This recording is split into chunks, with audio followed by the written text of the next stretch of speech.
Competition. All of us have heard the word competition, but not every one of us know exactly what competition is or how to deal with it, or basically to have the proper view of competition.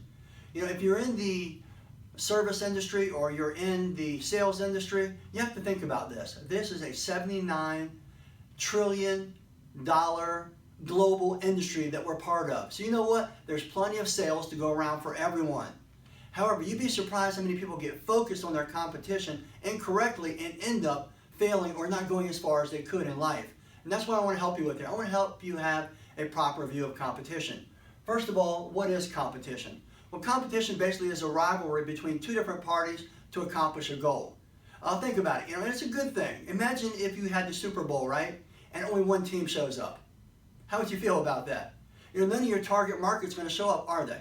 The real value comes in having competition. When you have two different entities showing up and competing against each other, it creates a lot of fun. It creates a lot of enthusiasm, and that's what you want. So you want to be able to excel because you have put that enthusiasm to work by having the proper view of competition.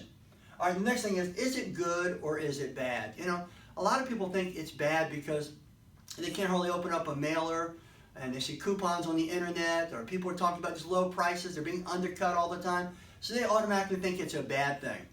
But actually, in actuality, it's actually a good thing, because with competition, you can go ahead and raise your value. So you're unique, and you set yourself apart from your competition.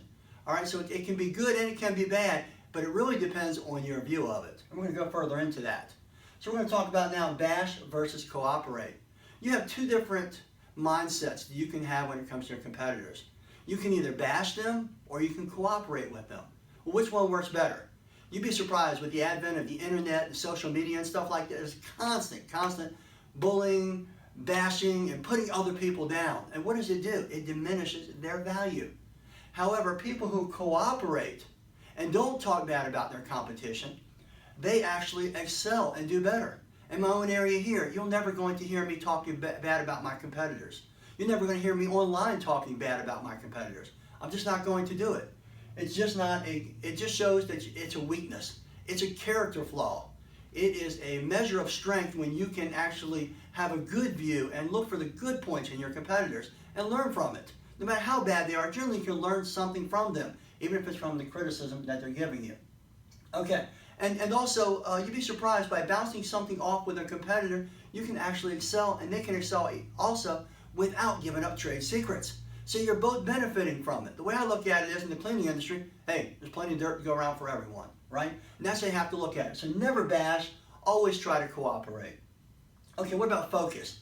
You know, if you focus incorrectly on competition, and you're always focused on them, you're going to lose focus on your end goal or your target market or your customers. Instead, you should be focused on what your customers' needs are, what their wants are, and what their desires are. If you're focused on your competitor, you're never going to accomplish this. And one thing I've noticed is a lot of owner-operators are kind of focused on the wrong things. And I'm not saying it's a bad thing to be an owner-operator. It can be a very good thing. A simple life, there's a lot to be said for it. However, if you're focusing on the wrong things and you're trying to grow, you're not going to grow if you're focused on your competition all the time. You know, losing sleep, and you know they become a competitive nightmare to you. Don't let that happen.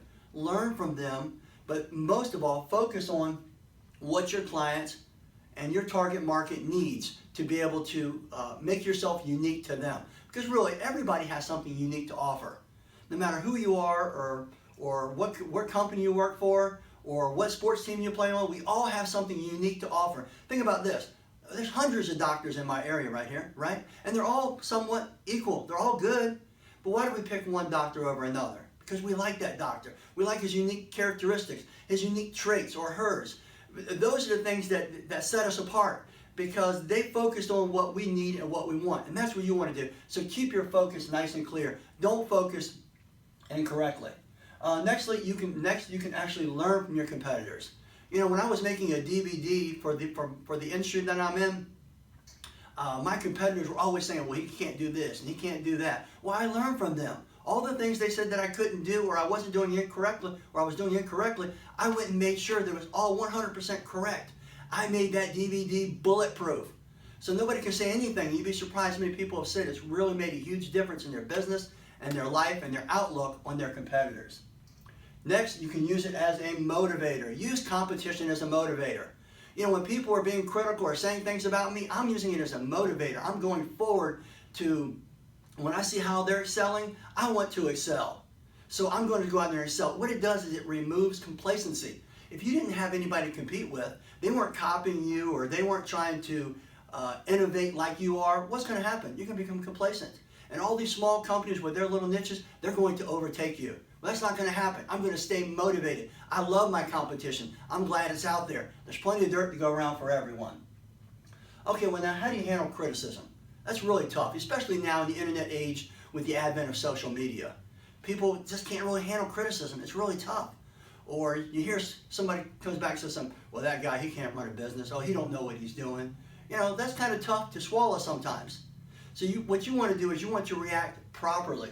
You want to use it as a fuel. Use it as a fuel to succeed and learn more about your target market and your audience and what they want. Really keeps you more focused. It's the fuel that and the fire and within the belly that keeps you motivated, that keeps you going forward, that keeps you successful. Don't deal with criticism incorrectly. Don't fire back. It's so easy to fire back. That's the easy thing to do. Think about the greatest man to ever walk the earth. You know, he might have mentioned groups of people, but he never mentioned anybody by name, did he, for the most part? Even when he was asked during a dinner, he basically just said it was the guy drinking out of a cup with him. He didn't actually say his name. So don't mention other people's names. Don't fire back. Just take that criticism and use it as a fuel to move forward and to be more successful. So you see, if you have the proper view of competition, all it's going to do is make you a better person, a better competitor, more innovative. You know, when people don't want to do business with me or they don't want to help me, I look for ways to be able to do it myself. And that's what you have to do because you can't make everybody happy. It's a huge market out there. So stay focused on the people who really do like your traits and what you have to offer. Don't stay focused on unhealthy competitive traits. It's a bad gravitational field that'll suck you in and suck your energy away from you, and you're never going to move forward in anything you do in life. It's just going to be a competitive nightmare. Rather, you should become a competitive nightmare to your competition, and not in a bad way. I'm mentioning in a way that you're doing everything you can to separate yourself from the pack, to be better, to be more targeted towards your target market. That's what's going to make you and help you to be the most successful in life. Well, I hope this video helped you. Remember, no matter what aspect or what type of business you're in, or whether you're in sports or whatever, having the proper view of competition and having a healthy view is only going to make you more healthy personally and also make you much more stronger financially. I'm Rob Allen with Truck Malforms. Have yourself a great day.